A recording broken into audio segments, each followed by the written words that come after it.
రఘుకుల తిలకారారా నిన్నెత్తి ముద్దులాడెదరా కౌసల్య రామారారా కౌసల్య తనయారారా వెండి గిన్నెలో పాలు అవి నీకై వంచితిరారేయక మాని నువ్వారగించనోరారా అల్లరి చేయక నూరారా రఘుకుల తిలకారారా నిన్నెత్తి ముద్దులాడెదరా కౌసల్య రామారారా కౌసల్య తనయారారా రఘుకుల తిలకారారా నిన్నెత్తి ముద్దులాడెదరా బుగ్గన చుక్క పెట్టి నీ కనులకు కాటుక దిద్ది బుగ్గన చుక్క పెట్టి నీ కనులకు కాటుక దిద్ది మా మనసుల మాలలు కట్టి నీ మెడలో వేసెదరారా నా మనసుల మాలలు కట్టి నీ మెడ కౌసల్య తనయారారా జై శ్రీరామ్ జై శ్రీరామ్ పవన సుత హనుమాన్ కి పవన సుత హనుమాన్ కి జై శ్రీరామ్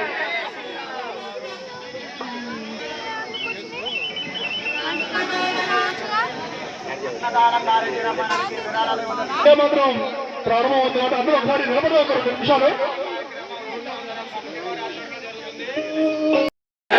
భారత్ మాతా కీ భారత్ మాతా కీ జై శ్రీరామ్ జై శ్రీరామ్ జై శ్రీరామ్ జై శ్రీరామ్ జై శ్రీరామ్.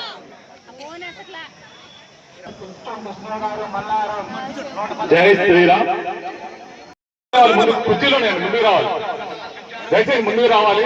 స్వామీజీ ప్రసంగం ప్రారంభం అవుతుంది.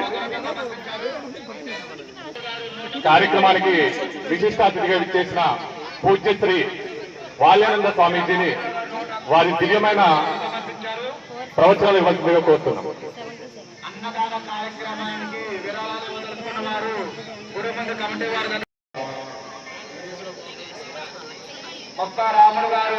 విద్య చెప్పిన గురువు గారికి, జన్మనిచ్చిన తల్లిదండ్రులకు, ఈరోజు అంజనీపురం గ్రామంలో హిందూ సమ్మేళన కార్యక్రమానికి వచ్చేసినటువంటి విశ్వ హిందూ పరిషత్ ధర్మ ప్రచారకులు, హిందూ బంధువుల భటులకు, మీడియా మిత్రులకు,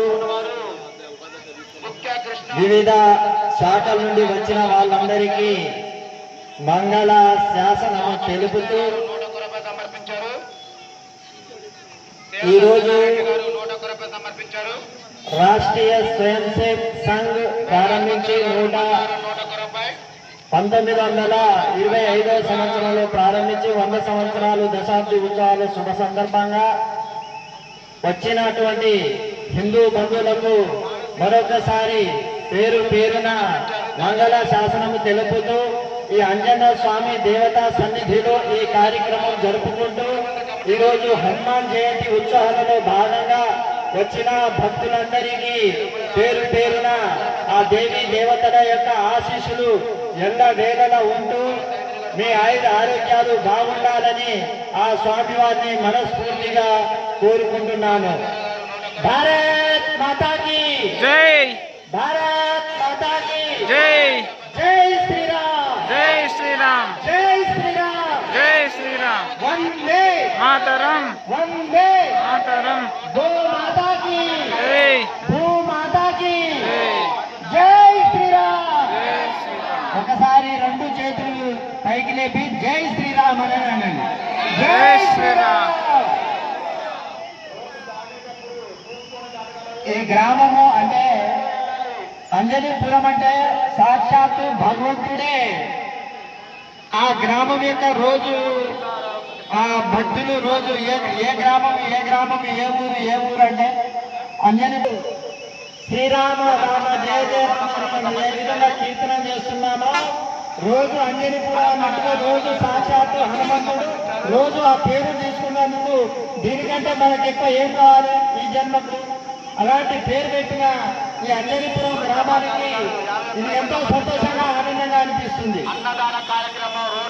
ఈరోజు సనాతన ధర్మం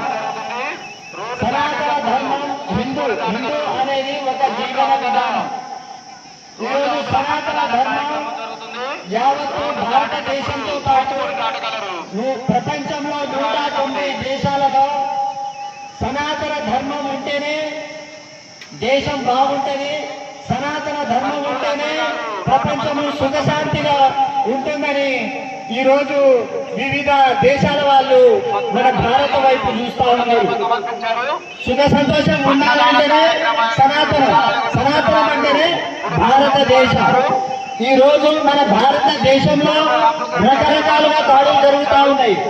అప్పుడు జరిగినాయి, ఇప్పుడు జరిగినాయి, భవిష్యత్తులో కూడా జరుగుతూనే ఉన్నాయి.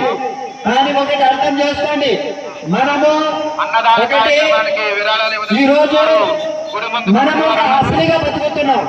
మనము భారతదేశం అంటేనే అసలు, భారతదేశం అంటే నకిలీ కాదు. ఇది గుర్తు పెట్టుకోండి. ఈరోజు ముస్లిం కావచ్చు, క్రిస్టియన్స్ కావచ్చు, ఒకప్పుడు వాళ్ళ తాత ముత్తాతలు అందరూ హిందువులే. కానీ ఈరోజు మతం మారడం వల్ల వాళ్ళు కొన్ని కారణాల వల్ల వాళ్ళు ఈరోజు ముస్లిం అయిపోయారు, కొందరు ఇప్పుడు క్రిస్టియన్స్ అయిపోయారు.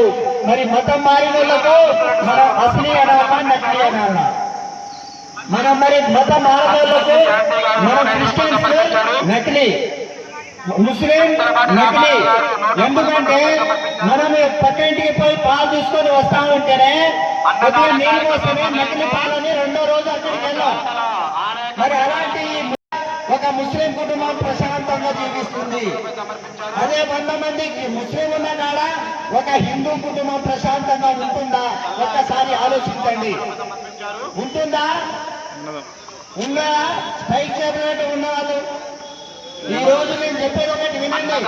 100 మంది ముస్లిం ఉన్న కాడ ఒక హిందూ కుటుంబం ప్రశాంతంగా ఉంటుంది. అదే 100 మంది క్రిస్టియన్స్ ఉన్న కాడ ఒక హిందూ కుటుంబం ప్రశాంతంగా ఉండలేదు. సర్వే జన సుఖినో భవంతు అని కోరుకునేది ఒక సనాతన ధర్మం మాత్రమే. అందరూ బాగుండాలి, అందులో నేను బాగుండాలని కోరుకునేది ఒక సనాతన ధర్మమే. మనం ఇప్పుడు గ్రామాలలో బడి ఉండాలి, ఒక గ్రామంలో వైద్యశాల ఉండాలి, ఒక గ్రామంలో దేవుని పూజ చేయడానికి ఒక అర్చకుడు కావాలి. మరి ఇవన్నీ ఉన్నాయా? ప్రతి ఇంటికి ఒక ఆవు ఉందా? ప్రతి ఇంటికి భగవద్గీత బుక్ ఉందా? స్వామి వివేకానంద, రాణా ప్రతాప్ సింగ్, పృథ్వీరాజ్ చౌహాన్, భగత్ సింగ్ లాంటి వాళ్ళు ఎందరో ఆ దేశానికి సేవలు చేసి ధర్మబద్ధంగా పోరాటం చేసి అమరుడైన ఆ మట్టిని కూడా తీసుకురామన్నాడు. భగవద్గీత, గంగాజలము, అక్కడున్న మట్టి, ఇంకోటి ఏం తీసుకురామన్నాడు తెలుసా? మరి అక్కడి నుండి ఒక గురువు, ఆ గురువు గారు నాకు వివరిస్తాడు, దీనికంటే నా జీవితానికి ఏం అవసరం లేదు, ఇవి దొరకాలంటే ప్రపంచ దేశాల్లో ఎక్కడ దొరకదు, అది ఏకైక భారతదేశంలోనే దొరుకుతుంది, ఇవి పట్టుకొని రామన్నాడు. ఎవరన్నాడు? అలెగ్జాండర్ అన్నాడు. అప్పుడు అలెగ్జాండర్ అరిస్టాటిల్ అన్నాడు, ఇగో ఇందులో ఉన్నది. ఇలాంటి పవిత్రమైన భారతదేశంలో పుట్టి మన సంస్థను, మన సంస్కృతిని ఎటు తీసుకువెళ్తున్నాం. ఇంకో విషయం, స్త్రీలను పూజించే దేశం ఏకైక దేశం ఏదంటే అది భారతదేశం. స్త్రీలను ఎక్కడ పూజిస్తారో అక్కడ ధర్మం నిలబడుతుంది. ఎందుకంటే ఇప్పుడు మన దేవి దేవతల్లో ఫస్ట్ స్త్రీల పేరే ఉంటుంది. సీతారామ స్వామి, లక్ష్మీ నరసింహస్వామి, పార్వతీ పరమేశ్వరుడు. ఎవరి పేరు ముందున్నాయి? మహిళలను పూజించే దేశం ఏదంటే భారతదేశము. అదే వేరే దేశాలలో మహిళలను పూజించరు. మహిళలను ఒక రాక్షసంగా, ఒక బానిసత్వంగా, ఒక క్రూరంగా చూసే దేశాలు మనకు అవసరమా? ఇలాంటి దేశం భారతదేశంలో మనం పుట్టి ఇలా సంస్కృతి సాంప్రదాయాలు కాపాడుకుంటూ ముందు పోతే వేరే దేశాల వాళ్ళు స్త్రీలను ఏమంటారు తెలుసా? వీళ్ళు ఓన్లీ పిల్లలను జన్మించడానికే పనికి వస్తారు, వేరే విధంగా పనికి రారని చెప్తున్నారు. అంటే అలాంటి అవసరం మనకు. ఇంకోటి బాగా గుర్తుపెట్టుకోండి, మనము రకరకాల మాలలు వేస్తూ ఉంటాం. హనుమాన్ మాల వేస్తాం, అయ్యప్ప మాల వేస్తాం, శివ మాల వేస్తాం, వెంకటేశ్వర స్వామి మాలలు వేస్తాం. కానీ మనము రకరకాల పండుగలు చేస్తాం, దసరా చేస్తాం, సంక్రాంతి చేస్తాం, అన్ని పండుగలు చేస్తాం. కానీ వేరే పండుగలు చేస్తే కేకు తప్ప ఏమీ ఉండదు. పుట్టినప్పుడు కేకే, పైకి పోయినప్పుడు కేకే, ఏదైనా పండుగ చేసుకున్నప్పుడు కేకే అందులో ఆ మైదాన్ పండుగ ఏమైనా కింద ఇది ఉంటుందా, ఏమైనా ప్రోటీన్లు ఉంటాయా? అదే నా భారతదేశంలో, అదే నా హిందూ సనాతన ధర్మంలో పండుగల యొక్క గొప్పతనం. అలాంటి గొప్పపాలు తాగేటోళ్ళకు నా సంస్కృతి సాంప్రదాయం గురించి ఏం తెలుసు? నా భారతదేశంలో తల్లి పాలు తాగి తల్లిని గౌరవించే దేశం నా భారతదేశం. దీనికంటే గొప్పతనం ఏముంది? బతుకమ్మ వచ్చిందనుకో రకరకాల పూలను పూజ చేస్తాం. సంక్రాంతి వచ్చిందనుకో కొత్త పండుగ, ఇంటికాలు వచ్చిన రకరకాల పిండి వంటలు తయారు చేస్తాం. ఉగాది వచ్చిందనుకో ఉగాది పచ్చడి చేస్తాం. అదే హనుమాన్ అందులో కూడా మన రాముని పూజిస్తారు, అందులో కూడా మన సంక్రాంతి పండుగ చేసుకుంటారు, అందులో కూడా మన బతుకమ్మ పండుగ చేసుకుంటాం. మేము ఎవరు వ్యతిరేకం అంటే మా ధర్మానికి ఎవరు కించపరుస్తారో వాళ్ళకు వ్యతిరేకం. ఇంకో సంఘటన 500 సంవత్సరాల పూర్వం రాణా ప్రతాప్ సింగ్ రాజస్థాన్ మేవాడకు పరిపాలిస్తున్నాడు. అప్పుడు అక్బర్ ఏం చేసిందంటే ధర్మానికి మొత్తం నాశనం చేస్తా ఉన్నాడు. అప్పుడు రాణా ప్రతాప్ సింగ్ దగ్గర ఖడ్గం ఎన్ని కిలోల బరువు తెలుసా? సుమారు 30 కిలోల బరువు ఖడ్గం చేతిలో. పైన వంటి నిండా కవచం ఎన్ని కిలోల బరువు తెలుసా? 70 కిలోల కవచం బరువు. గుర్రం సవారి. మన ధర్మానికి ఎవరు వ్యతిరేకిస్తారో, మన ధర్మానికి ఎవరు కించపరుస్తారో వాళ్ళ ఖడ్గం తీసి అక్కడ పెట్టిన వ్యక్తి మన రాణా ప్రతాప్ సింగ్. రాణా ప్రతాప్ సింగ్ యొక్క వారసులం మనం. ఆ రక్తం నుండి మనం బయట వచ్చిన వాళ్ళం. అలాంటి మన దేశానికి ఎంతో ధర్మానికి ప్రాణాలు బలిదానం చేసుకున్నటువంటి వ్యక్తులు మన దేశంలో ఎందరో మహానుభావులు ఉన్నారు. కానీ మనం ఈ రోజులలో కనీసం బొట్టు పెట్టుకోవడానికి సిగ్గుపడుతున్నాం, కనీసం చేతులకు దారం పెట్టుకోవడానికి సిగ్గుపడుతున్నాం. ఇదా మన సాంప్రదాయం, మన సంస్కృతి. మనకేం తక్కువ ఉంది? మనకేమైనా ఇబ్బంది ఉందా? స్వాతంత్రం లేని సమయంలోనే మన వాళ్ళంతా పోరాటం చేసి జీవితానికి మొత్తం ధర్మం కోసం ప్రాణాలు బలి చేశారు. కానీ ఈ రోజు మనం స్వాతంత్ర భారతదేశంలో ఉన్నాం, కానీ మన ధర్మాన్ని ఎటు తీసుకెళ్తున్నాం? ఇది ఒకసారి ఆలోచించండి మీరే. ఇంకో విషయం, మొన్న హోలీ రోజు ఏం జరిగింది? రాజధాని ఢిల్లీలో మనం హోలీ రాగానే ఆడుకుంటాం. ఆడుకున్న తర్వాత పై అంతస్తు నుండి ఒక పాప కలర్ వాళ్ళ తల్లిదండ్రులతో హోలీ ఆడుకుంటా ఉంది. కింద నుండి ఒక ముస్లిం అమ్మాయి పోతా ఉంది. కొద్దిగా రంగు నీళ్లు ఆమె మీద పడ్డది, బుర్క మీద. అయినా కూడా ఆ పాప యొక్క తల్లిదండ్రులు పోయి క్షమాపణ కోరింది. ఎందుకు? అయ్యో తప్పైంది, మా పాప మేము పైన ఉన్నాం అని సారీ క్షమాపణ కోరింది. దీనికంటే ఏం కావాలి ఎక్కువ? కానీ అక్కడితో ఆగలే ఆ ముస్లిం వాళ్ళు. ఏం చేశారు?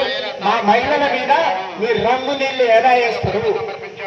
అక్కడి నుండి వాళ్ళు గుంపుకూడి 26 ఏళ్ల కుర్రవాడు తరుణ్ నిట్ట నిలువుగా అరే ఏం గొడవలని ఆ గొడవలో తరుణ్ పోతే కర్రలతోటి ఇనుప రాట్లతోటి దాడి చేసి మన కళ్ళ ముందే ఆయనను సాగొట్టిండు. మీరందరూ చూసారు, మీడియా చూసారు. ఇలాంటి వాళ్ళు మనకు అవసరమా? మనమేమో మన మీద బురద చల్లినా ఏం చేసినా మనం ఒప్పుకుంటాం, కానీ వాళ్ళు అప్పుడు ఒప్పుకోరు.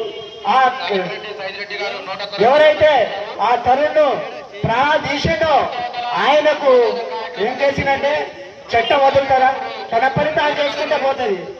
ఆ అబ్బాయిని అడిగిరు, నేను తరుణ్ సాగొట్టిన నిజమే, కానీ నేను జైలుకు పోతే నా తల్లిదండ్రులు ఏమైపోవాలి, నా ఫ్యామిలీ ఏమైపోవాలని అన్నాడు దరిద్రుడు. అదే తరుణ్ కొట్టే ముందు నీకు అర్థం కాలేదా? నీ ఫ్యామిలీ ఏం కావాలో నీకు అప్పుడు అర్థం కాలేదా? నువ్వు జైలు పోయినప్పుడు ఇదంతా అడుగుతావు. వాళ్ళ అక్క అంటది కదా, ఆ ముద్దాయి వాళ్ళ అక్క అంటది కదా, ఇగో మా తమ్ముడు కొట్టే తరుణుకు అంటే అవుతుంది, చనిపోయిండు, దానికి ఏదో పెద్దల సమక్షంలో కూర్చొని మాట్లాడుకుంటే అయిపోతాయి కదా, అంత దూరం కోర్టుకు జైలుకు పోవడం అవసరమా? ఇగో ఇలాంటి మాటలు మాట్లాడతారు. అంటే వాళ్ళ మతం ఏం చెప్తుంది? మొత్తం ముస్లింలను హిందువులను ముస్లింలది ఒకటే పగ, హిందువులను మొత్తం నాశనం చేయాలి, ఈ దేశానికి రాజ్య పరిపాలన చేయాలన్నదే ముస్లింల యొక్క ఆలోచన తప్ప వేరే ఆలోచన ఏం లేదు. ఇంకోటి గుర్తు పెట్టుకోండి, మన లవ్ చేయాలని మన హిందూ అమ్మాయి ముస్లిం అబ్బాయి దగ్గరికి పోతే సరే పోనీ అని వదిలిపెడతాం. అదే ముస్లిం అమ్మాయి మన హిందూ అబ్బాయిని పెళ్లి చేసుకుంటే ఎలా చేస్తారు? చెండాలి, చివరిగా ప్రాణాలు తీసుకొని పెడతారు కూడా. అంటే వాళ్ళదైతే అట్లా, మనదైతే ఇట్లా. ఇదేనా మన భారతదేశంలో మనం జీవిస్తున్నది? అదే నువ్వు పక్క పాకిస్తాన్ పో, నువ్వు బైబిల్ పట్టుకొని పక్క పాకిస్తాన్ పో, ఒక వారం తిరుగు ఒక గల్లి తిరుగు, నీకు తిరగనిస్తారా? ఆ బైబిల్తో ఒక మాట నీకు అఖండ పొంద పెడతారు. అంటే మనము హిందూ ముస్లిం భాయ్ అనుకుంటా ఎంత గాఢ నిద్రలో ఉన్నాం తెలుసా? కానీ ఇప్పటికీ మేలుకోండి, మన ధర్మం మీద, మన ఆచారం, మన సంస్కృతి మీద చాలా దాడులు జరుగుతున్నాయి. ఇది ఒకటే కాదు, ఇంకా చెప్పుకుంటా పోవాలంటే చాలా విషయాలు ఉన్నాయి. వాళ్ళు అంటారు వీళ్ళకు హిందువులకు ఏం పండుగ లేదు, వీళ్ళకి ఏం పని లేదు, వీళ్ళు ఏదంటే జై శ్రీరామ్, లేదంటే గొడవలు, లేదంటే మత కలహాలు పెడతారని అంటారు. వాళ్ళకు అంటున్నా, వాళ్ళకు సిగ్గు బుద్ధి లేదు. అయోధ్య రామ మందిరం 5 సంవత్సరాల ముందు ఫస్ట్ అయోధ్య రాముని విగ్రహం ఉందా, మసీదు ఉందా? దాని మీద నువ్వు దాని మీద అయోధ్య రామ మందిరం మీద నువ్వు మసీదు కట్టలేదా? అంటే నీ ఇంటి మీద వచ్చి పక్కోడు వచ్చి ఇల్లు కట్టా అంటే నువ్వు ఊరుకుంటావా? తప్పు చేసేది వాళ్ళ మనమా? అయోధ్య రామ మందిరం మీద మసీదు వాళ్ళు పెట్టినా మనం పెట్టినా, లేకపోతే మసీదు మీద రాముని విగ్రహాలు మనం పెట్టినా వాళ్ళు పెట్టినా? ఒక్కసారి ఆలోచించండి. దేశం కోసం, ధర్మం కోసం స్వామి వివేకానంద ఇలాంటి మహానుభావులు ఎంతో మంది ప్రాణాలు చేసి అమరుడైపోయారు. ఇప్పటికీ మన దేవాలయం, ఒక గ్రామంలో ఒక దేవాలయం కట్టియాలంటే ఎంతో ఇబ్బంది. 2-3 సంవత్సరాలు మన గ్రామ పెద్దలు 1,00,000, 2,00,000, 50,000, 5,000, 10,000 ఎంతో కష్టపడి దేవాలయం నిర్మించుకున్నాం. కానీ ఆ 200 సంవత్సరాలు, 300 సంవత్సరాలు, 400 సంవత్సరాల క్రితం మన దేవాలయాన్ని ఎట్లా ధ్వంసం చేశారు వాళ్ళు ఒక్కసారి ఆలోచించండి. చరిత్రను మర్చిపోవద్దు. వాళ్ళు ఏం చేస్తున్నారు? వాళ్ళకు ఒకటే టార్గెట్, ఈ హిందువులను నశించాలి, ఈ హిందువుల దేవాలయాలు కూడగొట్టాలి, వీళ్ళ సంస్కృతి సాంప్రదాయం లేకుండా చేయాలన్నది వాళ్ళ కుట్ర తప్ప వేరేది ఏం లేదు. అంతలోనే 500 సంవత్సరాల క్రితము ఔరంగజేబ్ కాలంలో ఛత్రపతి శివాజీ మహారాజ్ మట్టిలో మాణిక్యం లాగా మహారాష్ట్రలో జన్మనిచ్చి మన ధర్మాన్ని కాపాడిండు. ఆ ధర్మానికి వాళ్ళు ఏ విధంగా వాళ్ళ చూసి అరాచకాలు వాళ్ళ విధానాలను తట్టుకోలేకనే ఛత్రపతి శివాజీ మహారాజ్ ముస్లింల మీద దండయాత్ర చేసిండు. అలాంటి సంస్కృతిలో పుట్టి ఆయన కొడుకు సంభాజీ మహారాజ్ మతం మారుతావా చేస్తావా? మతం మారను, చావరైనా చేస్తా కానీ మతం మారను. అదే ఛత్రపతి శివాజీ మహారాజ్ ముందు సంభాజీ మహారాజ్ యొక్క పైన కాలు ఎడదీసి 40 రోజుల వరకు, ఒకరోజు గోరు పీకడము, ఒకరోజు ముక్కు పీకడము, ఒకరోజు చెవు పీకడము, 41 రోజులు చర్మము ఒక గొర్రెలు పోసినప్పుడు తోలు ఎట్లా వలుస్తావో ఆ విధంగా వల్ల చేసిన చివరిగా ధర్మం కోసమే నిలబడ్డారు. కానీ నేను చావనైనా చేస్తా, ధర్మం కోసమే చేస్తా, కానీ చివరిగా నేను అనేది ఒకటే, జై శ్రీరామ్ అనుకుంటా ప్రాణాలు పోగొట్టుకున్నాడు. అలాంటి సంస్కృతిలో పుట్టి మనము ఈ రోజు ఎట్టుకుంటున్నాం. అదే ఈ రోజులలో మనకు ఎవరైనా ఒక చెప్పి ఒకడు వచ్చి పక్క నుండి ఒక దెబ్బ కొట్టిననుకో, మతం మారుతావా చేస్తా అంటే మతం మారుతా కానీ చావదు. అంటే ప్రాణాల మీద అంత భయము. మనం ఎటు వెళ్తున్నాం, మన సంస్కృతిని ఎటు తీసుకుపోతున్నాం. ఇలాంటి వాళ్ళ యొక్క చరిత్రను రోజు మీరు చదివితే అది మీకు అర్థమవుతుంది. ఇంకో విషయం, ఇప్పుడు ఒక బాంబు దాడి, ఆయన ఉరి శిక్ష పెట్టే ముందు ఇప్పటికీ మీకు తెలుసు. మరి నీకు ఉరి శిక్ష పెడుతున్నావు, నీ తల్లితో మాట్లాడతావా, తండ్రితో మాట్లాడతావా, భార్యతో మాట్లాడతావా? మరి నువ్వు ఏమైనా తింటావా? ఏమైనా పూరి తింటావా, బొండ తింటావా, ఇడ్లీ తింటావా, పాలు తాగుతావా అని అడిగితే మన వాళ్ళు ఏమంటారు? నేను కొద్దిగా మా అమ్మతో మాట్లాడతా, లేకపోతే నా కొడుకుతో మాట్లాడతా, లేకపోతే నా తల్లితో మాట్లాడతా అని చెప్తాడు. ఇప్పుడు లేకపోతే నేను తిరుబండారా అంటే నాకు స్వీట్ ఇష్టం, అది తెచ్చి పెట్టండి అంటే ఉరి పెట్టే ముందు ఇవన్నీ అడుగుతారు. కానీ భగత్ సింగ్ ఏమన్నారు తెలుసా? ఆ అధికారులకు, నేను ఏం తినను, నా అమ్మతో మాట్లాడను, నా తండ్రితో, నా చెల్లెతో, నా కుటుంబ సభ్యులతో ఎవరితో మాట్లాడను, నన్ను ఉరిదీయకండి, నేను నేల మీద నడుచుకుంటా పోతా అంటే నన్ను వెనక నుండి ఎన్కౌంటర్ చేయండి, నా రక్తము ఆ మట్టిలో వలసే అప్పుడు నేను భరతమాతకు పుణ్యం చేసినట్టయితా అని ఆ విధంగా కోరినటువంటి వ్యక్తి ఎవరంటే భగత్ సింగ్. ఇలాంటి వాళ్ళు మన దేశానికి, ధర్మానికి ప్రాణాలు బలి చేసుకున్నారు. దీనికంటే గొప్ప ఏం కావాలండి? ఇంకా ఏం కావాలి? కానీ బాగా గుర్తుపెట్టుకోండి, చర్చీలు వాళ్ళ పేరును క్రిస్టియన్స్ వాళ్ళు ఏం చేస్తున్నారంటే స్కూళ్ళు పెడుతున్నారు, హాస్టల్ పెడుతున్నారు, హాస్పిటల్ పెడుతున్నారు, రకరకాలుగా పెడుతున్నారు. వాళ్ళు రీకి పోకండి, వాళ్ళు కనుక ఫ్రీ మనం చేసినకే మన బతుకులు పాడైపోతుంది. అలాంటి జోలికి వెళ్తే రేపు మన భారతదేశానికి మనకు చాలా ప్రమాదం. ఇద్దరిని కనాలి, ప్రభుత్వ ఉద్యోగాన్ని కనాలని మన పిచ్చి భ్రమలో ఉన్నాం. కానీ వాళ్ళు ఏం చేస్తున్నారు, 10 మందిని కనాలి, ప్రభుత్వాన్ని వెళ్ళాలని వాళ్ళు ప్లాన్ ఉంటారు. మనం స్వాతంత్రం వచ్చే నాటికి వచ్చినప్పుడు 1940లో మన సంఖ్య అంతా 90, వాళ్ళ పట్టుమని 5-10% లేదు. ఇవాళ ఎంత ఉంది, మన సంఖ్య 75, వాళ్ళ సంఖ్య 25, వీళ్ళది ఒక 10. వీళ్ళిద్దరు కలిసి 30 అవుతారు. ఇక మన భారతదేశాన్ని సర్వనాశనం చేస్తారు. ఇంకోటి గుర్తుపెట్టుకోండి, ఇది బాగా తల్లిదండ్రులకు చెప్తున్నా, మీ ఆడపిల్లలకు మీరు జన్మనిచ్చేది ఒకళ్ళని ఇద్దరు, కానీ ఒక్కొక్కళ్ళు 4గురిని 5గురిని కనండి. ఒకళ్ళు ప్రతి ఇంట్లో రాష్ట్రీయ స్వయం సేవకు తయారు చేస్తేనే మన గ్రామాలు, మన మండలాలు, మన జిల్లా, మన రాష్ట్రం, మన దేశం, ప్రపంచం మొత్తం శాంతిగా ఉంటుంది. మరి చేస్తారా? ప్రతి ఒక్క ఇంటికి స్వయం సేవ కావాలి. అప్పుడే మనం భరతమాతకు మేలు చేసిన వాళ్ళం అవుతాం. అంతవరకు మేలు చేయని వాళ్ళం కావు. ఇంకో విషయం చెప్తా, ఒక ముస్లిం అబ్బాయి వాళ్ళ మత పెద్దలు క్యాస్ట్ పరంగా, ఇది బాగా గుర్తుపెట్టుకోండి అమ్మా, ఇది చాలా మంచి విషయం. వాళ్ళు ఏం చేయాలంటే, ముస్లింలది ఒకటే ఆలోచన, వాళ్ళ సంతానోత్పత్తి పెరగాలంటే ఏం చేయాలి, హిందూ అమ్మాయిని అంట పడాలి. హిందూ అమ్మాయి అంటే పడితేనే వాళ్ళకు సంతానోత్పత్తి పెరుగుతుంది. వాళ్ళు ఏం చేస్తారు తెలుసా, కులపరంగా నువ్వు ఫలాని కులం నుండి తీసుకొస్తే 10 లక్షలు, ఇంకో కులం నుండి తీసుకొస్తే 5 లక్షలు, ఇంకో కులం నుండి తీసుకొస్తే 2 లక్షలు, ఇంకో కులం నుండి తీసుకొస్తే 3 లక్షలు. ఇట్లా రకరకాలుగా ఒక ముస్లిం యువకుడిని వాడు 16 సంవత్సరాల నుండి 25-28 సంవత్సరాల వరకు వాడిని సంతానోత్పత్తి ఒక్కొక్కళ్ళకు 10-15 మందిని కనాలి. అదే వాడి టార్గెట్. వాని ఎక్కడి నుండి డబ్బులు ఎక్కడి నుండి వస్తాయంటే విదేశాల నుండి వాళ్ళకి డబ్బులు వస్తాయి. సరే, మన అమ్మాయి ఒక ముస్లిం, వాని అదృష్టం అంతే ఉందేమో మన అమ్మాయి, ఇక పోతే పోని అని మనం వదిలేస్తున్నాం. కానీ పోయినా కూడా ఇద్దరిని గడిస్తాడు, ఈ అమ్మాయిని వదిలేస్తాడు, మళ్ళీ ఇంకో దాంట్లో జంప్ అవుతాడు. అదే మన అమ్మాయి ఒక కండిషన్ గా మాట్లాడిందనుకో, నువ్వు వేరే అమ్మాయితో ఎందుకు నేను నమ్మి నేను వచ్చినా కదా, వానికి ఏం చేస్తాడు, 16-20 ముక్కలు చెప్పి చేసి ఫ్రిడ్జ్ లో పెడతాడు. ఎక్కడ పెడతాడు? ఫ్రిడ్జ్ లో. 2 సంవత్సరాల క్రితం చూసేది మీరంతా వీడియో.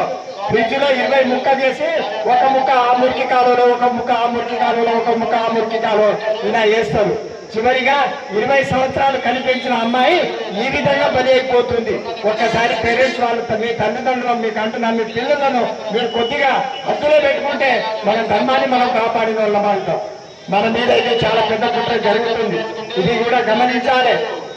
ఇంకో విషయం ఏంటంటే, ఇలా చెప్పుకుంటే పోతే చాలా విషయాలు ఉన్నాయి, ఒకటి కాదు 2 కాదు. కానీ ప్రతి ఒక్క ఇంటిలో భగవద్గీత ఉండాలి, ప్రతి ఒక్క ఇంటిలో ఆవు ఉండాలి. ఆవు ఎక్కడ ఉంటుందో వాళ్ళ ఇంట్లో బీపీ, షుగర్ ఎలాంటివి ఉండవు. దాని పేడ కూడా మన అవసరమే, దాని మూత్రం కూడా అవసరమే, దాని పాలు కూడా అవసరమే. అన్ని విధాలుగా ఉపయోగపడుతుంది.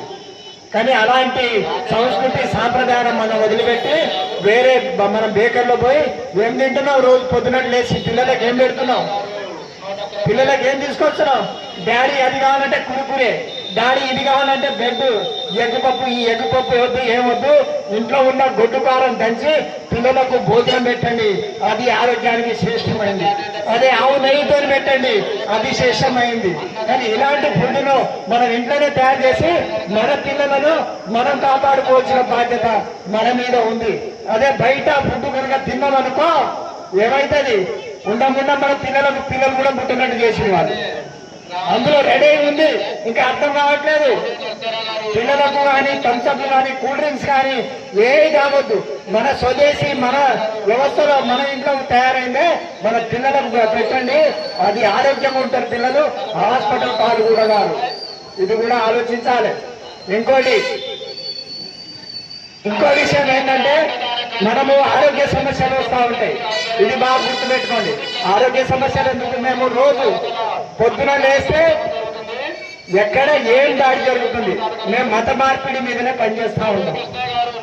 మేము అన్యాయంగా వాళ్ళ ఇంటికాడ పోయి మా రాముడు గొప్పడు, మా దేవి దేవతలు గొప్పడని మేము రోజు చెప్పాం. కానీ ఎందుకు మారుతున్నావు అన్న అని అడిగితే వాళ్ళు ఏమంటున్నారు, స్వామి ఆరోగ్య సమస్యలు. ఆరోగ్య సమస్యలు అందరికి రావా? ఆరోగ్య సమస్యలు అందరికి రావా? నేను అడిగిన ఆరోగ్య సమస్యల వల్ల నువ్వు మతం మారుతున్నావు, ఓకే. మీ అందరి ఇంట్లో 2 వీలర్ ఉంది కదా, కారు ఉండేటోళ్ళు కారు ఉంది, స్కూటర్, బైక్, రకరకాల వెహికల్ మన ఇంట్లో ఉన్నాయి. మరి ఇప్పుడు స్కూటర్ నడుస్తుంది, అందులో ఏం పోయాలి? పెట్రోల్ పోస్తే నడుస్తుంది. కానీ మనం ఏం చేస్తున్నాం? డీజిల్ ఎందుకు వస్తలేరు మీరు?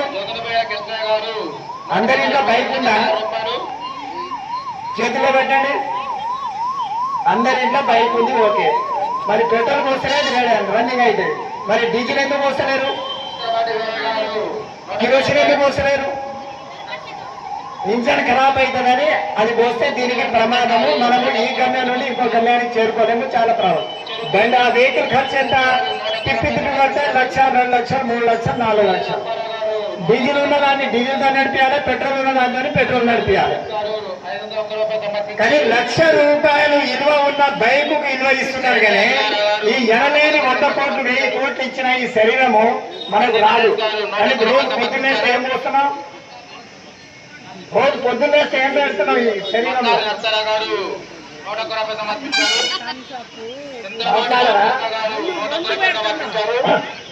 మాట్లాడరా? మరి రోజు పొద్దున చేసి పొద్దున్న నుండి సాయంత్రం వరకు 10 రకాల డీజిల్ పోస్తున్నాం ఇందులో. మరి శరీరం ఆగం కాదా? దీనికి కాలకులు మనం కాదా? వేరేటోడు వచ్చి మనం చేసిందా? కాబట్టి నేను చెప్పేది ఆరోగ్యం మీద ఎక్కువ శ్రద్ధ పెట్టండి. ఆరోగ్యం మీద ఏది ఈ శరీర అవయవాలకు ఈ జీర్ణశక్తికి ఎంత అవసరమో అంతే పెట్టండి. కానీ ఎక్కువ పెడుతున్నారో హాస్పిటల్ పాలవుతాం. హాస్పిటల్ పాలైనప్పుడు ఎంత డబ్బులు పెట్టినా మనము బయటకు రాలేము. మన అవయవాలను మనమే ఖరాబ్ చేసుకుంటున్నాం. కానీ 1,00,000 రూపాయల వస్తువుకి విలువ ఇచ్చేది మన శరీరానికి విలువ ఇస్తలేరు. ఇప్పటికీ చెప్తున్నా, ఇప్పటికీ మారండి. మన శరీరానికి ఏది అవసరమో అదే పంపించండి. ఇంకో విషయం,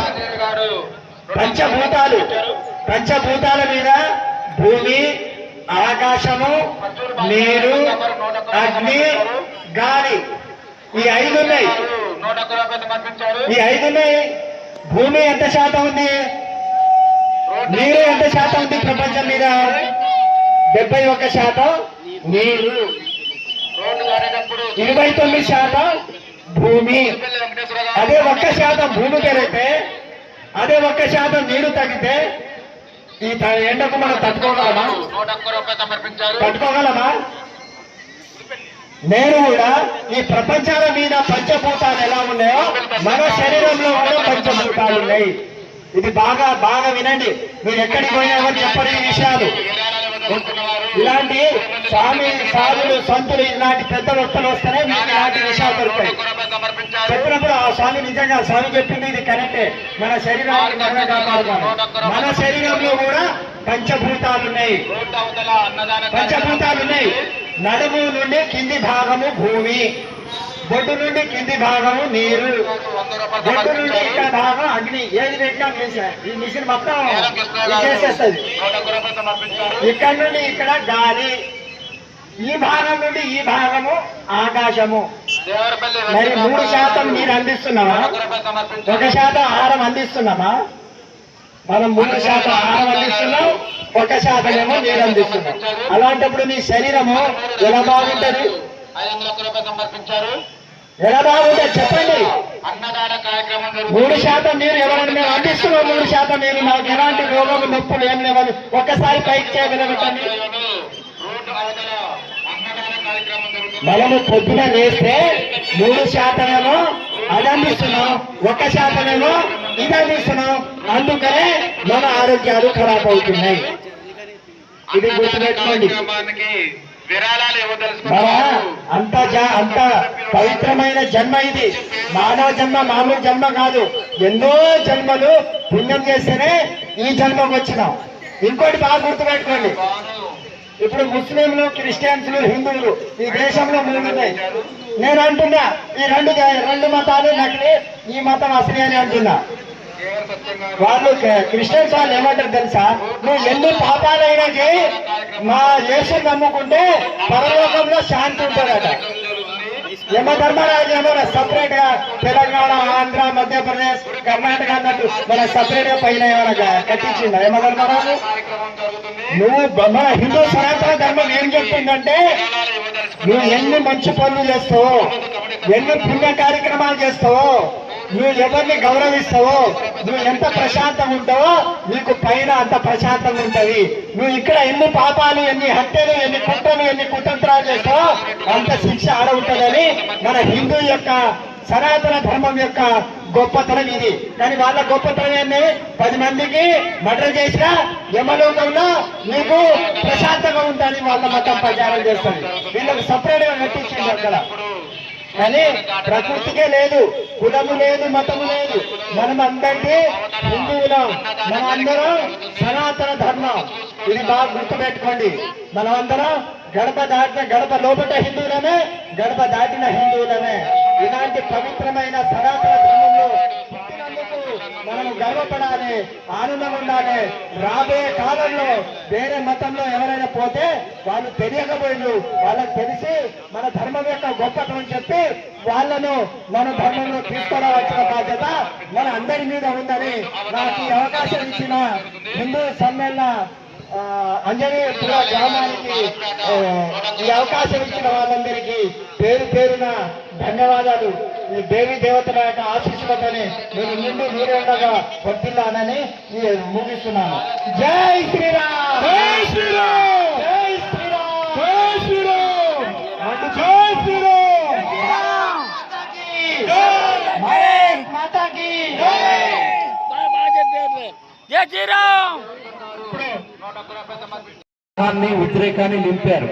కానీ వేదిక దాటినాక ఈ చల్లబడతాయేమో.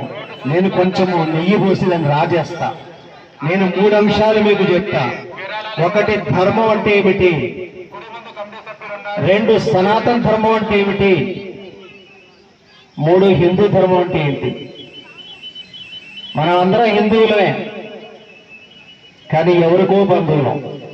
ఈ 3 అంశాల చుట్టూన నాకు దుగ్గిదేవర శ్రీరామ్ గారు సబ్జెక్ట్ 5 గంటలు ఇచ్చాడు, సమయం మాత్రం తక్కువ ఇచ్చారు. కానీ సమయాన్ని నేను తీసుకుంటా. నేను ఏ సమయాన్ని తీసుకున్నానో మీరు నాకు చివరిలో చెప్పండి. ముందుగా ప్రార్థన చేస్తా. నా ఆనవాయితీ ప్రకారం ప్రార్థన చేసి నేను కూడా నిలబడే మాట్లాడతా. ఓ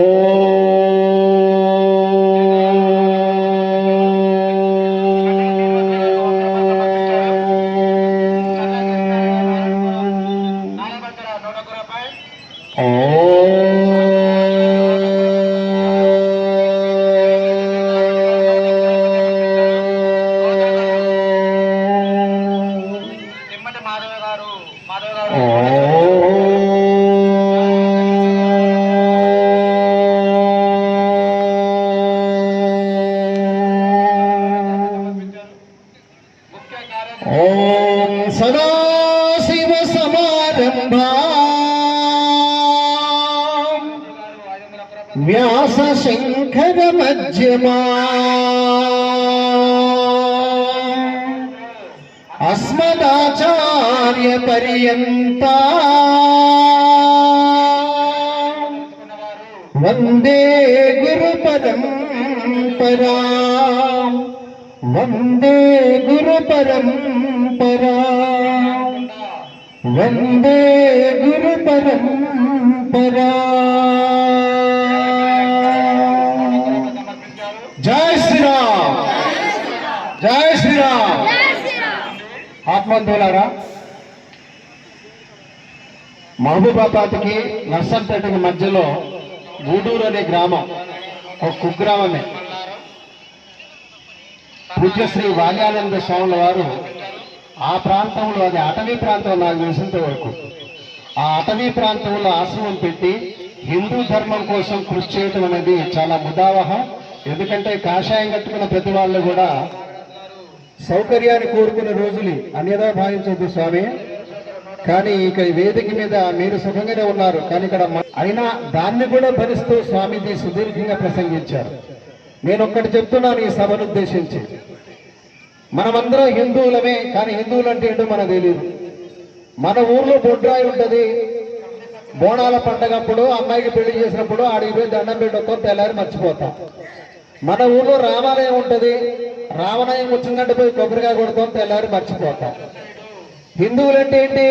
అదేందో మనకు తెలవని పదం.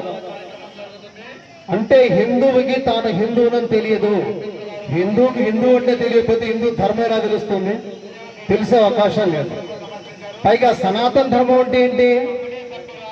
అసలు ధర్మం అంటే ఏంటి? ఏంటి ధర్మం? మనం ఎలా నడవాలి, ఎలా నడుస్తున్నాం, ఎలా నడిస్తే బాగుంటుంది, ఇవన్నీ ఒక భాగం అయితే ఈ రోజున హనుమ జయంతి, దీని గురించి కూడా మీరు ఏమనుకోతే మీలో 300 మంది తెలియదు. హనుమ జయంతి అంటే ఏంటి? మరి దీనికి 2 పుట్టినరోజులు ఉంటాయా? ఎవరైనా ఒక్కసారి పుడతారు కదా, ఈయన 2 సార్లు పుట్టినరోజు చేస్తారేంటి? చైత్ర శుద్ధ పౌర్ణమి రోజున ఉత్తర భారతదేశంలో ఆంజనేయ స్వామి జయంతి చేస్తారు. దక్షిణ భారతదేశంలో ఈ 5 రాష్ట్రాల్లో కూడా, ఈ 4 రాష్ట్రాల్లో కూడా వైశాఖ బహుళ దశమి రోజున ఆంజనేయ స్వామి పుట్టినరోజు చేస్తున్నారు. మరి ఒక్క మనిషి 2 సార్లు ఎట్లా పుడతాడు? 2 జయంతులు ఎట్లా ఉంటాయి? ఇది తెలుసుకునే ప్రయత్నం చేశామా?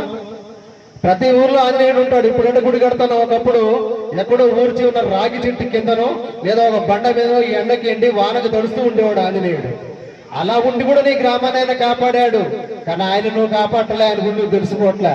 మనకు తీరిక లేదు. హనుమాన్ యాత్ర పెట్టాలంటే అన్నం తిందామా ముందంటున్నారు చాలా మంది. ఇంటే ఎన్నా లేకపోతే లేదు, అది ఏనపడుతులే, చాలా మంది వస్తుంటారు పోతూ ఉంటారు. మనం ముందు తిందాం పంటని అడిగిపోతున్నారు చాలా మంది. నడిచొచ్చాక దేవుడికి మన మీద బోళ్ళంత అనుగ్రహం కలుగుద్ది, అదొక్కటే చాలు, కాళ్ళకి చెప్పులు లేకుండా తల్లాడ నుంచి అట్టినప్పుడు నడిచాం కదా, మనకి దేవుడు కరుణిస్తాడు, ఇజ్జాలు పోదాంపా అని కొంతమంది పోతున్నారు. ఇదా భక్తి అంటే? ఇదా ధర్మం అంటే? ఇదా నీతి అంటే? ఇదా రీతి అంటే? నీ ధర్మానికి ఎంతవరకు కట్టుబడుతున్నావు? అసలు ధర్మం అంటే ఏంటి? మహాభారతంలో 1,00,000 శ్లోకాలు రాశాడు సంస్కృతంలో మహానుభావుడు వ్యాస మహర్షి. 1,00,000 శ్లోకాల్లో ఏ నీతి చెప్పాడంటే అసలు ధర్మం అంటే ఏంటో చెప్పాడు. ప్రపంచంలో ఉన్నదంతా కూడా భారతంలో ఉంది, భారతంలో లేనిది కూడా ప్రపంచం లేదు. అసలు ధర్మం అంటే ఏంటి? ఒరులేయని వనరించిన నరవర ఆ ప్రియములెల్లన్ తానురులకు సేయకునికి పరాయణము పరమ ధర్మ పదములకెళ్ళనన్నాడు. తిక్కన గారు రాసిన తెలుగు పద్యం ఇది. సంస్కృతంలో వ్యాసుడు రాశాడు. ఇదేంటంటే, నిన్ను లాగిపెట్టి చెంప మీద కొడితే అబ్బా అని నొప్పి అనిపిస్తుందిగా నీకు, ఇదే దెబ్బ నువ్వు కూడా కొట్టబాకు. ఇదే ధర్మం. నిన్ను ఎవరైనా సరే బొడ్డు అని తిడితే కోపం వచ్చిందంటే నువ్వు ఎవరిని బొడ్డు అనబాకు. ఇదే ధర్మం. నిన్ను ఎవరైనా ఇబ్బంది పెడితే అదే ఇబ్బంది ఇంకోళ్ళని పెట్టబాకు. ఇది ధర్మం. 1,00,000 శ్లోకాల సారము, 4 వేదాల సారము, 108 ఉపనిషత్తుల సారము శ్రీమద్ మహాభారతం.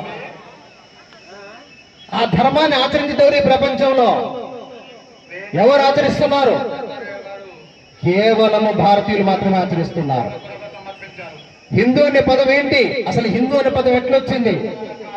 చాలా మంది అంటున్నారు ఆర్యులు ద్రావిడులు అంటున్నారు. మిత్రులారా, ఒకటి చెప్తున్నాను, భారతదేశంలో ఆర్యులు ద్రావిడులు 2 జాతులు లేవు.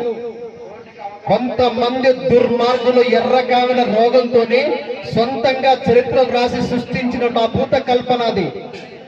ఉన్నది ఒకటే జాతి, భారత జాతి. ఉన్నది ఒకటే నీతి, భారత నీతి. వేరు లేదు. వేరు చేసి వేర్పాటువాదాన్ని సృష్టించి మేధావులుగా చెరవడి ఎర్రకామిన రోగులు తయారు చేశారు దాన్ని. నిజానికి ఆ నీతి, ఆ రీతి అనేది దేశంలో లేదు. ఒక్కటి చెప్తున్నాను, ఎప్పుడైనా ఏ హిందూ అయినా నా దేవుడే గొప్ప అని పొరపాటున అండు. అలా అంటే అతను హిందువే కాదు. నా దేవుడిని పూజించని హిందూ అనడు. అలా అంటే అతను హిందువే కాదు. నా రాముడే గొప్ప దేవుడని హిందూ అనడు. అలా అంటే అతను హిందువే కాదు. అలా ఎవరైనా నా దేవుడు గొప్ప అంటే వాడిని మించిన మూర్ఖుడు మరొకడు లేడు. ఎప్పటిది ఈ ధర్మం? ఈ ధర్మం ఎప్పటిది? అసలు ఎప్పుడు పుట్టింది ఈ ధర్మం? ఒక్క లెక్క చెప్తా మీకు నేను. కాల నియమం ఉన్నది హిందూ ధర్మానికి. ఏమండి, ఒక లెక్క చెప్తా స్వామి సమక్షంలో. ఇందాక క్రిస్టియన్ మతం ఒకటి చెప్పారు స్వామీజీ. దాని లోపాలను చాలా కూలంకుషంగా మీ ఎదురుకి ఎక్కించారు. ఎప్పుడు పుట్టిందండి ఆ మతం?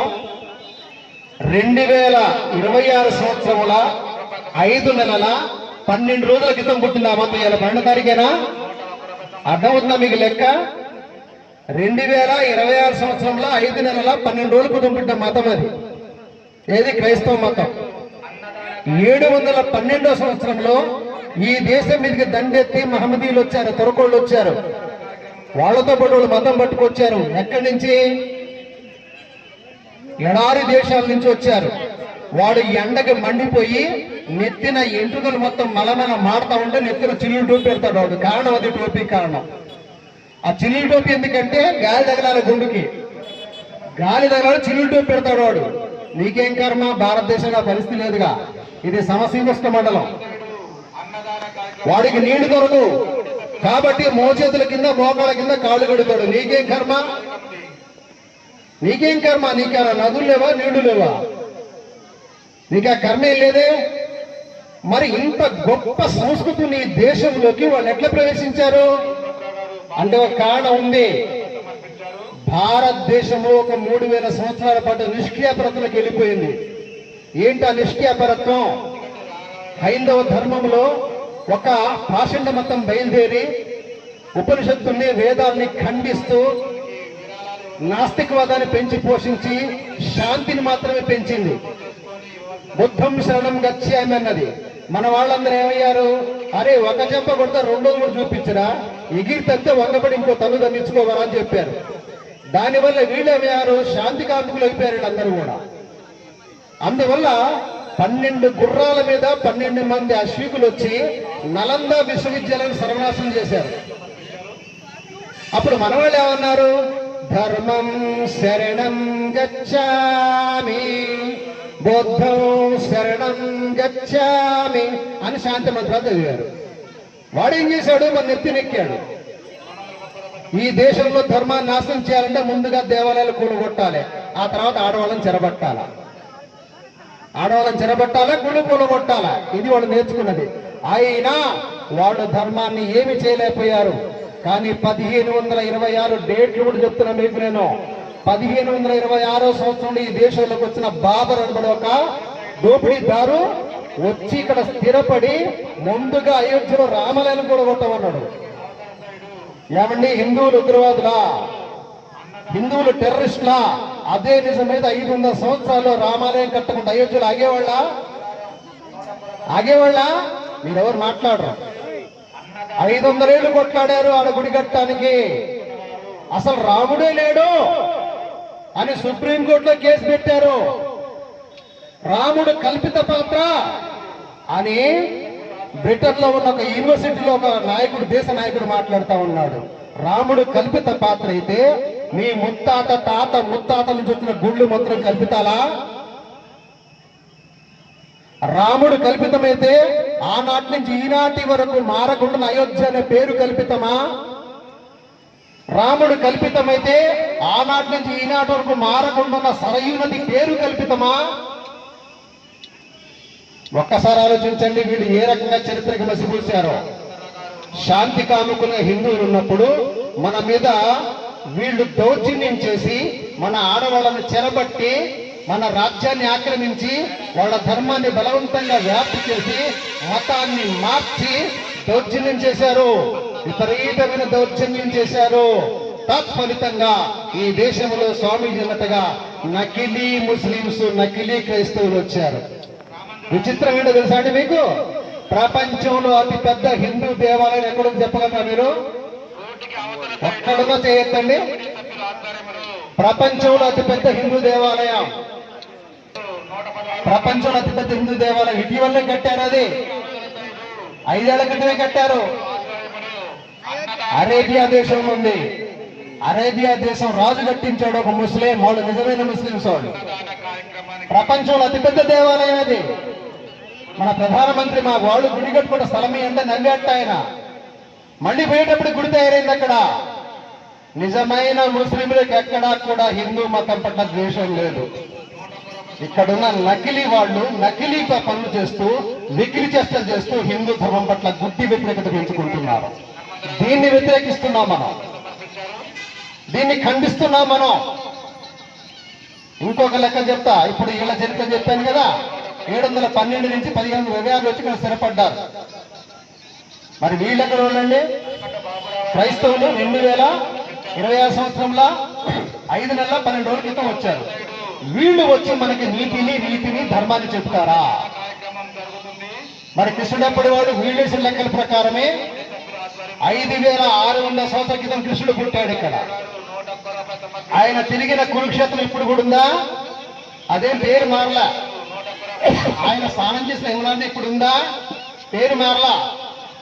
ఆయన తిరిగిన బృందావనం ఇప్పుడుందా? పేరు మారలా. కృష్ణుడు లేడా? రాముడు లేడా? కలియుగ ప్రమాణం 4,32,000 సంవత్సరాలు. కలియుగం పైనుంది ద్వాపర యుగం 8,64,000 సంవత్సరాలు. దాని పైనుంది త్రేతాయుగం 12,96,000 సంవత్సరాలు. దానిపైన కృతయుగం 17,20,000 సంవత్సరాలు. ఇంత లెక్కుంది భారతదేశంలో. నీ ఇంట్లో పెళ్లి చేసినా, పక్కింట్లో చావు జరిగినా ఒక సంకల్పం చెప్తారు. గంగే చ యమునే చైవ గోదావరి సరస్వతి నర్మదా సింధు కావేరి జలేస్మిన్ సన్నిధిని కురు అంటాడు. నీ ముందు ఒక పాత్ర పెట్టి ఆ పాత్ర నీళ్లు పోసి ఆ పాత్రలోకి 7 నీళ్లను ఆవాహన చేసి నువ్వు చేసే పూజా ద్రవ్యాలు మొత్తం మీద చల్లి ఆ పాత్రోచితమైన శుద్ధి జలాలు పవిత్రీకరించిన ఆ పూజా ద్రవ్యాలతో పూజ చేస్తారు. సంకల్పం చాలా స్పష్టంగా చెప్తారు. చాలా స్పష్టంగా ఉంటుంది సంకల్పం అక్కడ. మహావిష్ణురాజ్ఞాపవర్త మనసాధ్య బ్రాహ్మణ హతపరార్థే శ్వేతవరహ కల్పే వ్యవస్థ మనవంతరే కలియుగే ప్రణోపాదే జంబూద్వీపే భరతవర్షే భరతఖండే మేరోహ దక్షిణ భాగే శ్రీశైలస్య ఈశాన్య ప్రదేశే కృష్ణ గోదావరి మధ్య ప్రదేశే అస్మిన్ వర్తమాన వ్యావహారిక చాంద్రమానేన శ్రీ పరాభావన సంవత్సరాన్ని మన అంజనాపురం గ్రామం పేరు చెప్తారు చివరిలో. ఇంత లెక్క ఉంది, ఇంత పద్ధతి ఉంది, ఇంత క్రమం ఉంది, ఇంత ధర్మం ఉంది, ఇంత క్రమశిక్షణ ఉంది హిందువులకి. మరి కర్మ ఏంది? కర్మేడు చెప్పరా? హిందువులకు మీ హిందువులను తెలవదు. సాయిబాబా మనోడు కాదా? కృష్ణాంతి మనోడు కాదా? మనోళ్ళే. మేము కాదట్లే. వాళ్ళు మన ఊళ్ళో మన ముందే పుట్టారు, వాళ్ళు మనవాళ్లే. కానీ వాడు పుట్టగానే బైబిల్ పట్టుకొని చర్చికి పోతున్నాడు. వీడికి 3 ఏళ్ళు రాగానే తోడు పెట్టుకొని మసీదు పోతున్నాడు. నువ్వు నీ పిల్లల్ని అడిగి పంపిస్తున్నావు? భగవద్గీతలో ఒక్క శ్లోకం రాదు మనకి. ఎందుకు కాదు? మనం ప్రయత్నం చేయట్లా. వాడేం చేస్తున్నాడు? మై ఏక్ మేరా సాత్ సాత్. నేనొక్కడే నాకు 7 పిల్లలు, ఒక్కొక్కడు 10-12 మంది కనాలి. వాళ్ళ జనాభా విపరీతంగా పెరుగుతుంది. నీ జనాభా ఏమైంది? ఒక మహానుభావుడు అనగబెట్టి మరి ఆపరేషన్ చేయించాడు హిందువుల జనాభా పెరగొద్దని. మనం ఒక్కళ్ళనే కంట అమ్మ ఆస్తి చీలిపోద్ది. చిన్న ఎగ్జాంపుల్ ఇస్తా మీకు నేను. ఈ రోజున భారతీయ జనతా పార్టీలో పెద్ద లీడర్ సుబ్రహ్మణ్యేశ్వరి ఒక్కతే కూతురు 75,000 కోట్ల ఆస్తి అయింది. ఒక ముస్లిం ట్రాప్ చేశాడు, లేపుకొని పోయాడు. ఎవరు పాలైంది ఆస్తి? ఎవరు పాలైంది? ఇంకోటి చెప్తా, మన ఖమ్మంలో ఒక ఏడాది పడే దుకాణం పెట్టినాడు పాపం, బొమ్మనా బ్రదర్స్ అని. ఇప్పటికీ ఆ సెంటర్ పేరు బొమ్మనా సెంటరే. అసలు అంతకుముందు బ్రదర్స్ లేరు మన దగ్గర. ఇప్పుడు చందనా బ్రదర్స్, రకరకాల బ్రదర్స్ వచ్చారు ఇప్పుడు. కానీ అప్పుడు బొమ్మనా బ్రదర్సే బ్రదర్స్. బ్రహ్మాండంగా వాళ్ళు రాష్ట్రం మొత్తం విస్తరించారు అన్న వ్యాపారం పేరుతో. పాపం కర్మగాలు ఒక్కతే అమ్మాయి. ఆ అమ్మాయిని వాళ్ళు కార్ డ్రైవర్ లేపుకున్నాడు ముస్లిం ట్రాప్ చేసి. ఆ కొట్లు పోయినాయి, ఆస్తి పోయింది, మొత్తం ముస్లిం పాలైపోయింది. నేను ఒక్క అమ్మాయినే కంట. ఆ అమ్మాయి సాయం తగులుకుంటే పరిస్థితి ఏంటి? మోటుగా చెప్తున్నాను, నన్ను తప్పుపట్ట మాకండి. మనకి పూలమ్మేవాడు ముస్లిం, కిరాణం కొట్టేవాడు ముస్లిం, ఇంట్లో ఎలక్ట్రిసిటీ పనిచేసేవాడు ముస్లిం, వాటర్ పైప్లైన్ వేసేవాడు ముస్లిం, సోడాలు అమ్మేవాడు ముస్లిం, పాన్లు కట్టేవాడు ముస్లిం, పూలు అమ్మేవాడు ముస్లిం. మన అమ్మాయిలు పోతారు 4 సార్లు మంచి మాట, కానీ అబ్బాయి ఎంత బాగా మాట్లాడుతుండో అయిపోయి లవ్ కొవ్వు. వాడు లవ్ జిహాద్ అంటున్నాడు. స్వామి స్పష్టంగా చెప్పారు ఆ విషయాన్ని. మన ఆడపిల్లలు ఏమైపోతున్నారు? పైగా మనమే అంటాం, ఎవరైతే అంటాం మనమే. మనది సెక్యులరిజం, అందరూ మన సమానమే. వాడంటున్న మాట నీ ఇంటికి వస్తే హలాల్ చేయని మాంసం తింటున్నవాడు నేను తినవండి హలాల్ అంటున్నాడు. మరి నువ్వెందుకు హలాల్ చేసిన మాంసం తింటున్నావు?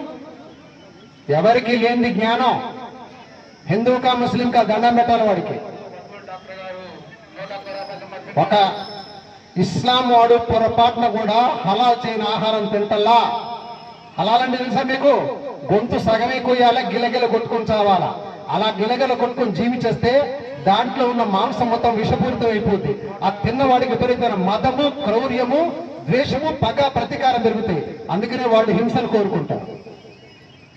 మనం అట్ట కాదుగా, మనం ఒకే ఏటిని అర్థం మన వాళ్ళు దాన్ని జక్క అంటారు. ఇది మనకు నచ్చదు, ఇది మనకు నచ్చదు. వాడు బిర్యానీ పెడితే ఒక్కలేసుకుని తింటాం మనం, మన ప్రసాదం వాడు తింటాడు. మన గుడి ముందు పూలు అమ్ముతాడు వాడు, అవి తీసుకుని మనం దేవుడికి ఇస్తాం. తప్పు వాళ్ళు చేస్తున్నారు, మనం చేస్తున్నావా? గట్టి చెప్పాలా? మారదామా ఎప్పటికైనా? పూలు కొంటే ఎవరి దగ్గర కొనాలా? అమ్మ అమ్మాయి అసలు మాట్లాడలే. ఎవరి దగ్గర కొనాలా? కిరాణం కొంటే ఎవరి దగ్గర కొనాలా? మనము డబ్బులిచ్చి పెంచి పోషిస్తే మన మీదకి ఆయుధాలు తయారు చేసుకొస్తున్నాడు వాడు. విష జంతువులు మనం పెంచుతున్నాం, మన శత్రువులు మనమే పెంచుతున్నాం. ఇంకా ఎగ్జాంపుల్ చెప్పాలా? షీలా దీక్షిత్ ఢిల్లీ ముఖ్యమంత్రి పనిచేసింది, 1,70,000 కోట్ల ఆస్తి, ఒకతే కూతురు జంపు, పైగా కేసు పెట్టింది. ఆస్తి మొత్తం నాదే, మా అమ్మ సంపాదించింది అంటున్నావా? వాడు దర్జాగా ఈ ఒక్కది కాదు ఇంకో 3 పెడాలు ఉంది వాడికి.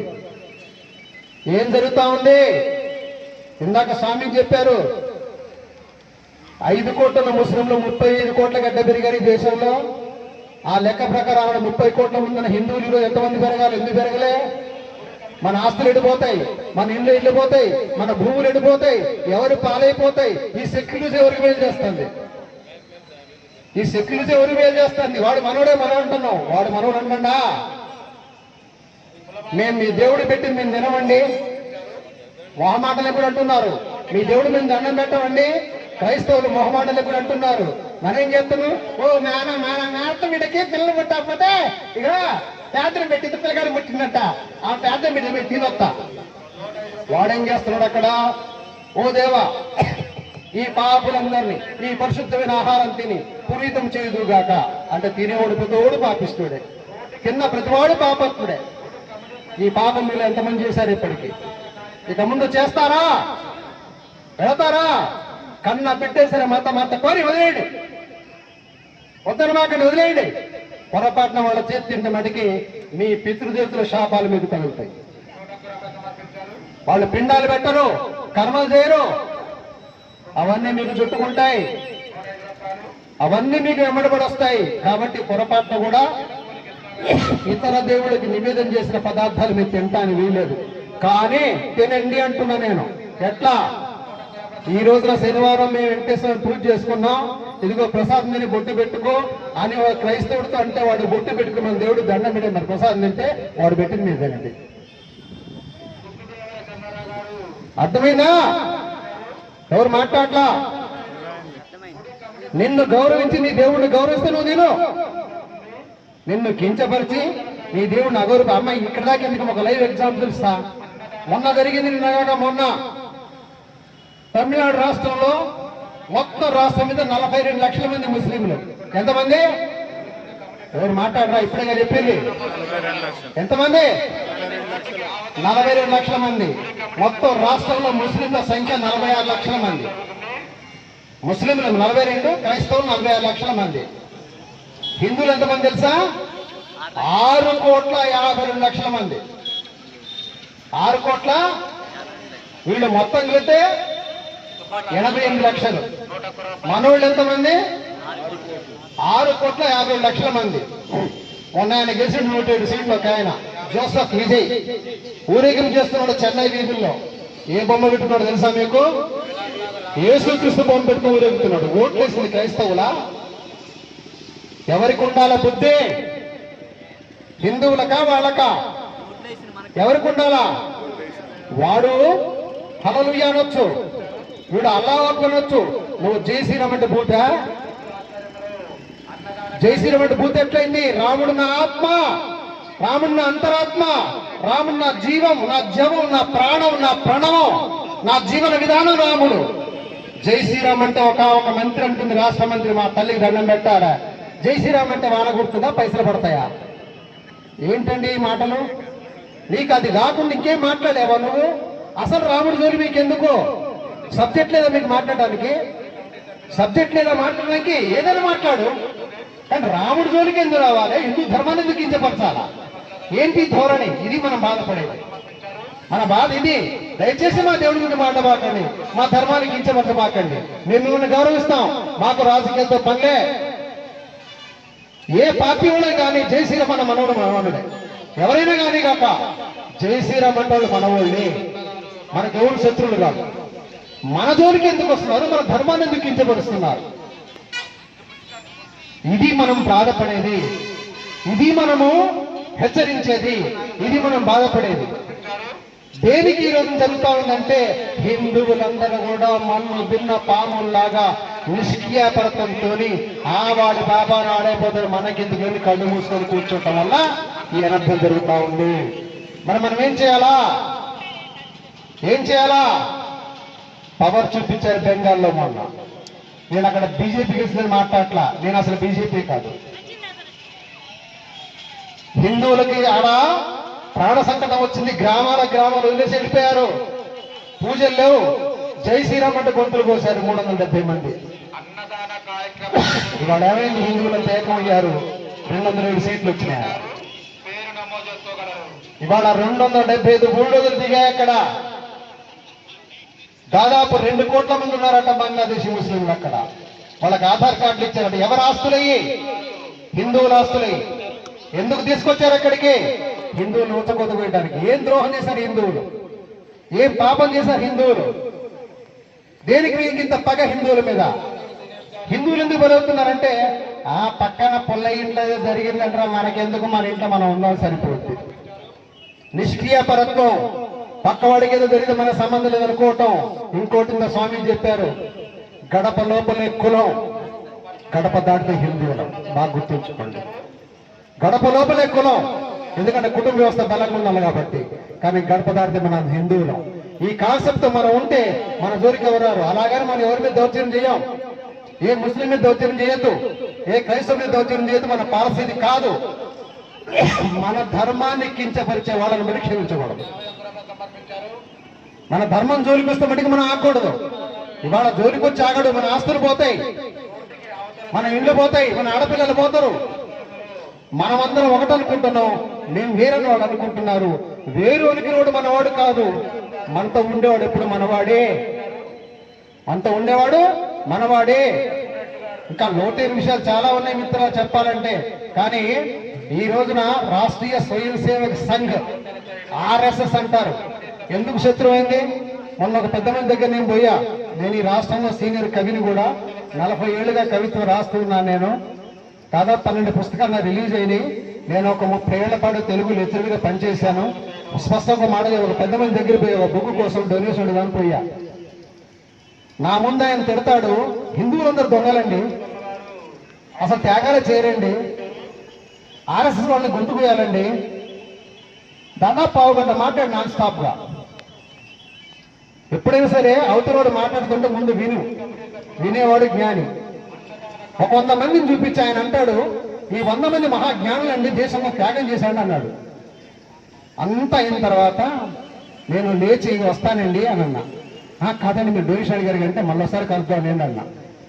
సార్ నేను బుక్ ఇస్తున్నా, దాన్ని మీరు పని చేయాలన్నాడు. ఏం బుక్ అంటే 100 మంది గొప్పతనం చేద్దంటే వేస్తానన్నా. అదేంటి సార్, మీరు హిందువులు కదా, మీరు టీటీడీ ధర్మాచార్యులు కదా, మీరు విశ్వ హిందూ పరిషత్ పని చేస్తారు కదా, వాళ్ళకెట్ట పని చేస్తారంటే, నువ్వు 100 మంది కూడా చెప్పావు, నేను 1000 మంది పేరు చెప్తే ఇప్పుడు దేశం కోసం త్యాగం చేసి హిందువుల పేర్లు 1000 చెప్తే ఇప్పుడు నేను నీలాగా నేను మాట్లాడినాను. నీలాగా నేను మాట్లాడను, నాకు అవసరం లేదు. చెప్పి చేసేవాడు ద్రోహి, చెప్పకుండా చేసేవాడు త్యాగి. 30 కోటలు, 30 రాజ్యాలు, 40 లక్షల ఎకరాలు, ఒక సువిశాలమైన సింధు నది పరివాహక ప్రాంతం, ఇదంతా కలిపి మత ప్రాతిపదికన ఒక రాజ్యం కావాలంటే పాకిస్తాన్ చీల్చిచ్చింది భారతదేశం కాదా? లెక్కలతో సహా చెప్తా నేను, డేట్స్ సహా. 30 రాజ్యాలు, 30 కోటలు, 40 లక్షల ఎకరాల భూమి. మామూలు భూమి కాదు, 2 పంటల పండే భూమి. భారతదేశానికి ఏం మిగిలింది? పంచిచ్చిన వాళ్ళ దండం పెట్టాల. మరి మత ప్రాతిపదికన దేశం చీలిపోయినప్పుడు ఇది హిందుస్థాన్ హిందూ దేశం అయితే కాదా? సింపుల్ లాజిక్ అండి, నాకు తెలవగడుతున్నా. హిందుస్థాన్ అంటే హిందూది కాదా? ఇది సెక్యులర్ అయింది. 56 దేశాలు ముస్లింలకు ఉన్నాయి. ఒక దేశముడు ఇంకో దేశముడు ఓరోడు రానియుడు చంపేస్తారు. వస్తే ఆఫ్ఘనిస్తాన్కి పాకిస్తాన్కి యుద్ధం, ఇద్దరు ముస్లింలేగా, కాగలించుకోవచ్చుగా, ఒకళ్ళింట్లో కూడా ఉంచుకోవచ్చుగా, ఎందుకు వస్తే చంపేస్తుంటాడు? మీరు ఆలోచించండి. బంగ్లాదేశ్కి పాకిస్తాన్కి పడదు, ఇద్దరు ముస్లింలేగా. మరి వీళ్ళందరికీ ఇండియా ఎందుకు కలిసైంది? హిందువులు మంచివారు, వారి ఆస్తులు దోచుకోవచ్చు, వాడి ఆడపిల్లల్ని ఆక్రమించవచ్చు, వాడి ఇళ్లలో పోయి మనం దౌర్జన్యం చేయవచ్చు, మనకు మద్దతు ఇచ్చే రాజకీయ నాయకులు ఇక్కడ బాగుంటారు, అంత దేశభక్తులు ముసుగులో దేశద్రోహులు అందరూ కూడా మనకు మద్దతు ఇస్తారు, మనకు రేషన్ కార్డులు ఇస్తారు, మనకు ఆధార్ కార్డులు ఇస్తారు, కాబట్టి దేశం మీద పడదాం వచ్చి. మీకు అర్థమవుతుందా హిందువుల ద్రోహం గురించి? మన దాకా రాలేదు అనుకోమాకండి, అన్యాపురం వస్తుందా, తల్లడదాకా వస్తా అనుకోమాకండి. ఏమో రేపు రాజ్యం సిద్ధాంతం మార్చుకుంటే ఇలాగే వీళ్ళు ఒక్కొక్కరు 10 మంది చేసుకొని 10 మంది అనుకుంటూ పోతే నీ సంఖ్య తగ్గిపోతే, వాడు అంటున్నాడు గజ్బాయ్ హింద్ స్వామి అల్లా, ఆ పేరు కూడా చెప్తున్నా, గజ్బాయ్ హింద్ 2040 కల్లా హిందుస్థాన్ లో మొత్తం ముస్లిం రాజ్యం రావాలంటున్నాడు. వాళ్ళు చాలా క్లారిటీగా ఉన్నారు. తెలవంది మనకే. ఆర్ఎస్ఎస్ ఏం చెప్తా ఉంది? పంచ పరివర్తన 5 విధానాలు చెప్తా ఉంది. 1 సామాజిక సమరసత. ఏంటది సామాజిక సమరసత అంటే? మిత్రమా, 33 రకాల కులాలు నీలో ఉండవచ్చు గాక, ఈ దేశం అనేక కులాల సమూహం కావచ్చు. కులం అనేది సామాజిక కట్టుబాటు కోసము, ధర్మబద్ధంగా జీవించడం కోసం ఏర్పడిన ఒక ఒడంబడిక మాత్రమే. కానీ కులం పేరుతో మనిషి మనిషి ఏర్పాటు చేయడానికి వీలేదు. గడప లోపలే కులం, గడప దాటితే హిందువులం. మనమందరం కలిసి ఉండాలా, కలిసి జీవించాలా, కలిసిమెలిసి ఉండాలా, హిందూ ధర్మాన్ని పాటించాలా. కులం పేరుతో దేవాలయం నిషిద్ధం చేస్తే అంతకంటే మహాపాపం మరొకటి లేదు. కులం పేరుతో మనం మనిషిని కించపరిస్తే అంతకంటే మహాపాపం మరొకటి లేదు. గతంలో హిందువుల్లో జరిగింది ఇది, ఇక ముందు జరగకుండా చూసుకుందాం. దీన్ని సామాజిక సమరసత అని చెప్పేసి అందాం. బాబు జగజీవరావు పుట్టాడు ఈ దేశంలో, అంబేద్కర్ పుట్టాడు ఈ దేశంలో, ఖాన్ అబ్దుల్ గఫార్ ఖాన్ పుట్టాడు ఈ దేశంలో, అబ్దుల్ కలాం పుట్టాడు ఈ దేశంలో. ఎక్కడ కుల భేదం పాటించలే. ఒక ముస్లిం ఈ దేశానికి రాష్ట్రపతి అయ్యాడు, ఒక హిందూ పాకిస్తాన్కి రాష్ట్రపతి కాగలడా? తేడా స్పష్టంగా తెలుస్తుంది కదా. ఎక్కడ నమ్ముతున్నాను? నీతో మనిషి కొంతమంది నమ్మమా. మనం పాటిస్తున్నాం ధర్మాన్ని, వాడు మనని కించపరుస్తున్నాడు, మన అనగదొక్కుతూ ఉన్నాడు. బాగా గుర్తుంచుకో. కాబట్టి గడప లోపలే కులం, గడప దాటితే హిందువులం. ఇదే సామాజిక సమరసత. సమాజం మొత్తం క్షేమంగా ఉండాలంటే ఆంజనేయుడి యొక్క పతాకం పట్టుకునే వాడల్లా హిందువే, కులాన్ని అడగమాట. కులం అనేది చెప్పితే తప్ప తెలియదు. అసలు కులం ఎక్కడుందండి? భారతీయ చెప్పి స్పష్టంగా, జన్మనా జాయతే శూద్రః కర్మణా జాయతే ద్విజః వేద పాఠంతు విప్రాణం బ్రహ్మజ్ఞానేన బ్రాహ్మణః. పుట్టుకతో ప్రతివాడు శూద్రుడే. కొద్దిగా జ్ఞానం పొంది ద్విజుడవుతాడు, అంటే జ్ఞాని అవుతాడు. వేదాన్ని చదువుకొని శాస్త్రం చదువుకొని నిపుణుడు అవుతాడు. బ్రహ్మజ్ఞానం ఉంటే బ్రాహ్మణుడు అవుతాడు. ఎక్కడ కులం ఉందండి? కులం లేదు. ఎందుకు వచ్చింది కుల వ్యవస్థ? సమాజంలో కట్టుబాటు కోసం కుల స్వామి చెప్పాడు. 30 కోట్ల మంది హిందువులుంటే 130 కోట్ల ఆవులు ఉన్నాయి. మరి ఎందుకు రివర్స్ అయింది? ఇప్పుడు కోత పెట్టడం రివర్స్ అయింది. కాబట్టి ఆ కోత పెట్టొద్దు. ఆవుని కాపాడుకుంటూనే మనం రక్షించబడతాం. సామాజిక సమరసతను మనం కాపాడాలి. ఇది మొదటిది. రెండవది, కుటుంబ వ్యవస్థను కాపాడాలా. కుటుంబ వ్యవస్థను కాపాడకపోతే చాలా ప్రమాదం. అమ్మని అమ్మాని పిలవకుండా మమ్మీ అనిపిస్తే ప్రమాదం. ఈ రోజున మా పెద్ద అబ్బాయి అమెరికా, రెండో అబ్బాయి కెనడా, మా అమ్మాయి ఆస్ట్రేలియా. చాలా గొప్ప చెప్తున్నాం. ఆల్రెడీ చాలా గొప్పే. పుట్టుక్కున్న భార్య చచ్చిపోయింది, పెద్ద అబ్బాయి మీ అమ్మ చచ్చిపోయిందిరా. అబ్బబ్బబ్బా డాడీ నాకు ఇక్కడ తీరిక లేదు, డబ్బులు పంపిస్తాను, శవదానం చేయండి. వీడియో పెట్టండి, ఇక్కడి నుంచి చూసి మేము ఏడుస్తాం. దేనికి నీ చదువు చెప్పించావు నీ కొడుక్కి? భార్య చచ్చిపోతే అమెరికాలో వాడు వీడియోలు చూస్తారట, ఇక నువ్వు దానం చేయాలట. కూతురికి తీరిక లేదు, కొడుకులకు తీరిక లేదు. విదేశాల్లో కోట్లు సంపాదిస్తున్నారు, పెద్ద పెద్ద మేడలు ఉన్నారు, కోట్ల రూపాయల కారులో తిరుగుతున్నారు. కానీ ఇండియాకి రారు, వాడు ఇండియన్ సిటిజన్స్ కారు. వాళ్ళ కోసం నువ్వేం చేస్తున్నావు? నీ జీవితాన్ని త్యాగం చేస్తున్నావు, నీ ఆస్తిని కనగబోస్తున్నావు, నువ్వు అనాథ అవుతున్నావు. హైదరాబాద్ చుట్టూ అనాశరణాలయాలు మొత్తం ఏంటో తెలుసా? కోట్లకు పడగెత్తిన వాళ్ళందరూ కూడా అనాథలే. వాళ్ళ పిల్లలందరూ విదేశాలు ఉన్నారు. సెంట్రల్ ఏసీ పెట్టి అనాశరణాలు పెడుతున్నారు హైదరాబాద్ లో. ఇప్పుడు ఒక సిస్టమ్ వచ్చింది హైదరాబాద్, ఏంటో తెలుసా అండి? బాగా డబ్బులు చచ్చిపోతే క్యాటరింగ్ ఇస్తున్నారు. ఏడ్చేవాళ్ళు వాళ్ళే, ఎత్తపోయేది వాళ్ళే, భజంత్రులు వాళ్ళే, బ్రాహ్మలు వాళ్ళే. దేనికి కూడా చుట్టాలు లేరు. ఏడంటే నామోసి పూర్వం మన పల్లెటూరులో ముగ్గురు చచ్చిపోతే ఓ దేవుడు రాదేవుడా అని మీద పడేసేది. ఇప్పుడు ఏడవట్లేదు, అదే ఏడు సేవల తర్వాత ఏడుపుతున్నాడు. ఏడిస్తే కూడా మోటారే దరిద్రం వచ్చింది మనకి. కడుపార నడవలేము, కంటి నిండా ఏడవలేము. ఇది సంస్కారమా? ఇదా మనం నేర్చుకునేది? ఇది కాదు. అమ్మని అమ్మ అని పిలవాలా, చెల్లెల్ని ప్రేమించాలా, పండక్కి చెల్లెలు రావాలా, ధ్వజస్తంభం వేస్తే ఆడబిడ్డ రావాలని ఎందుకో తెలుసా అండి?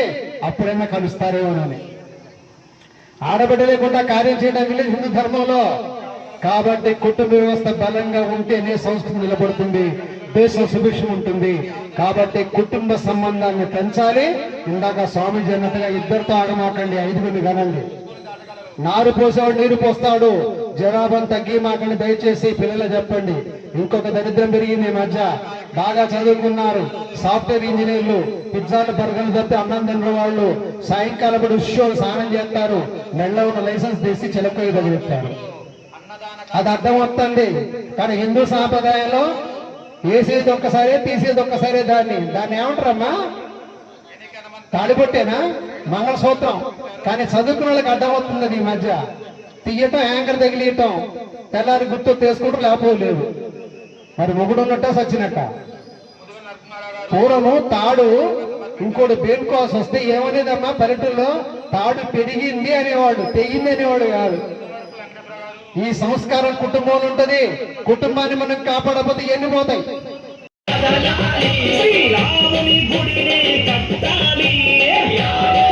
జై శ్రీరామ్, జై శ్రీరామ్, జై శ్రీరామ్. రామ లక్ష్మణ జానకి, జై బోలో హనుమానికి, రామ లక్ష్మణ జానకి, జై బోలో హనుమానికి.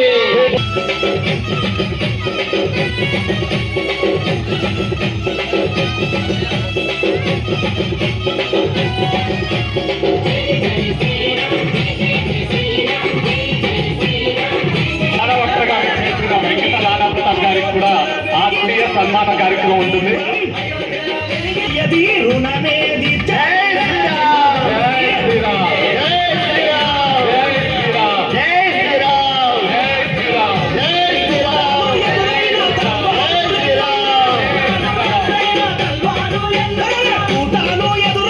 కోడాల రామకృష్ణ గారికి ఆత్మీయ సమ్మేళనం ఉంటుంది, సన్మానం ఉంటుంది. సారీ,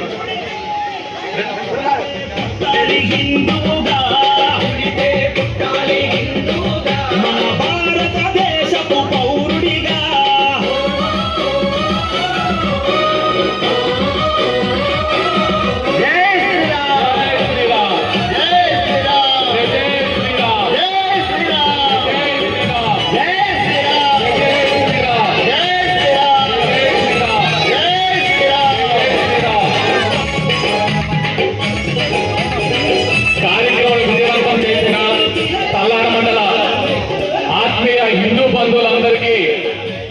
సమ్మేళన సమితి తల్లాడ వారి ప్రత్యేక ధన్యవాదాలు తెలియజేస్తున్నాను. మాడుకోట జిల్లాలకు 3 జిల్లాలకు ధర్మ జాగరణ పూర్తి సమయం నుంచి పనిచేస్తే బాధ్యులు మన మధ్యలో ఉన్నారు. వారు శ్రీ గుడిపల్లి వేలాద్రి గారికి ఆత్మీయ సన్మాన కార్యక్రమం.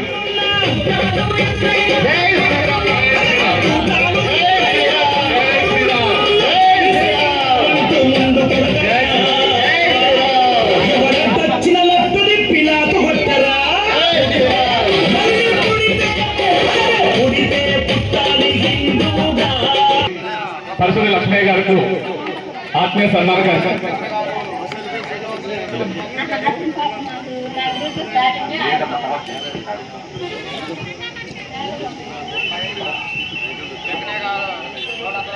శాంతి మంత్రంతో కార్యక్రమం ముగుస్తుంది. అందరూ లేచి నిలబడదాం.